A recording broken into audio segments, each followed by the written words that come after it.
धर्म प्रेमी भाई बंधुओं, मैं आप सभी से एक विनती प्रार्थना कर रहा हूँ कि आप अपने समय में अपने माता पिता का कदर कर लो, अपने माता पिता का सेवा कर लो।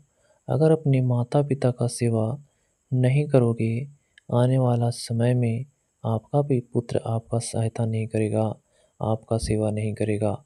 आप उम्मीद मत करना कि जिस बच्चे को हम तेल लगा लगा करके पढ़ा रहे, लिखा रहे, एड़ी का पसीना चोटी पर चढ़ा रहे और बच्चे को पढ़ा लिखा कर नौकरी चाकरी लगा रहे, वो भी बच्चा आपको सेवा सत्कार नहीं करने वाला है।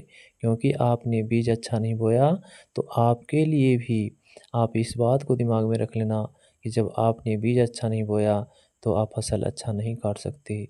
इसलिए आप उम्मीद मत करना कि हम अपने माता पिता सास ससुर की सेवा नहीं कर रहे, तो हमारा भी कोई करने वाला होगा।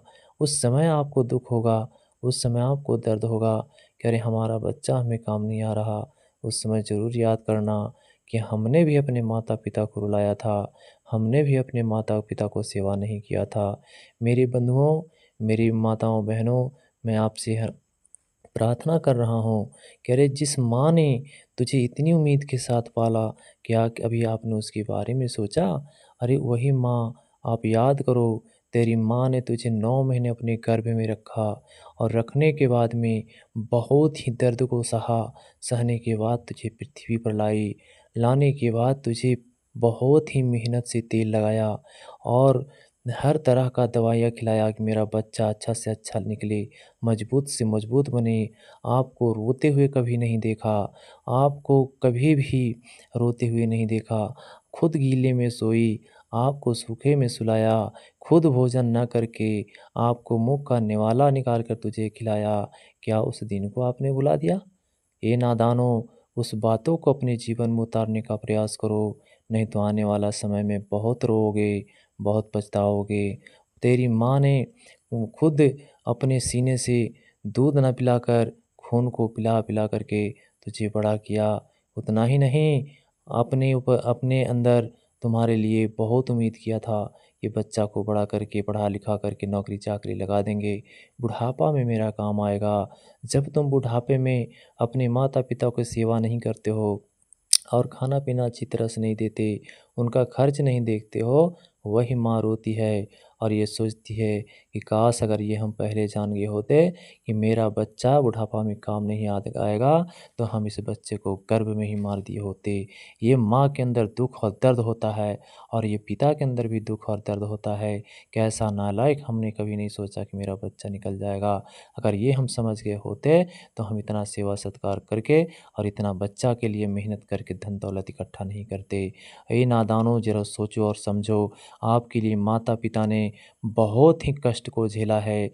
आप खुद को सोचो, विचार करो कि तुम अपने बच्चे के लिए कैसे तुम बच्चे को रोते हुए देखते हो, तो सोचते हो बच्चा को परेशानी क्या हो गया, डॉक्टर के पास ले जाते हो, इलाज करवाते हो, हर परेशानियाँ को झेलते हो। तमाम तरह के बच्चे का जो खोज होता है, जो माँगता है, बहुत ही खुशी-खुशी के साथ तुम पूरा करते हो। लेकिन आपने कभी ये याद नहीं किया कि मेरी माँ ने भी इसी तरह मेरे साथ किया है। अगर आपने ये बातें को याद किया होता कि मेरी माँ ने भी इसी तरह से मेरे साथ किया है, तो आप कभी भी अपने माता-पिता को भूलने का प्रयास नहीं करते।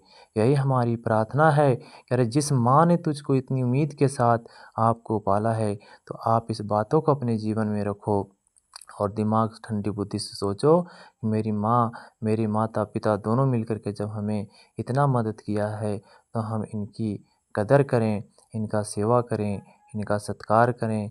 क्योंकि पहला गुरु वही होते हैं, पहला भगवान वही होते हैं, जो हमें इस धरती पर लाने का प्रयास किए और लाने के बाद में तमाम तरह की खुशियाँ को प्रदान आपको किए। जो आपने माँगा वो दिए, जो आपने कहा वो सुने। कब तक? 18 से 20 साल, 22 साल, 24 तक साल तक के। लेकिन आपने क्या किया माँ के लिए कि एक बहू को लाते ही, एक अपनी पत्नी को लाते ही, बस उनकी बातों में आ जाते हैं और उनकी बातों में आकर के और अपने माता-पिता की हर एक बातों को 20 साल, 22 साल, 25 साल, 30 साल की बातों को, उनकी 30 साल की मेहनत को आपने भुला दिया और एक पत्नी की बातों को सुनना चालू कर दिया। माँ-बाप को आप ठोकर लगा देते हो। याद रखना, मैं ये आप सबको कहना चाहता हूँ, प्रार्थना कर रहा हूँ कि आप याद रखना इस बातों को। आपको भी कोई करने वाला नहीं होगा। आपके साथ भी वही व्यवहार किया जाएगा जो आप अपने माता-पिता के साथ कर रहे हो। जय गुरुदेव।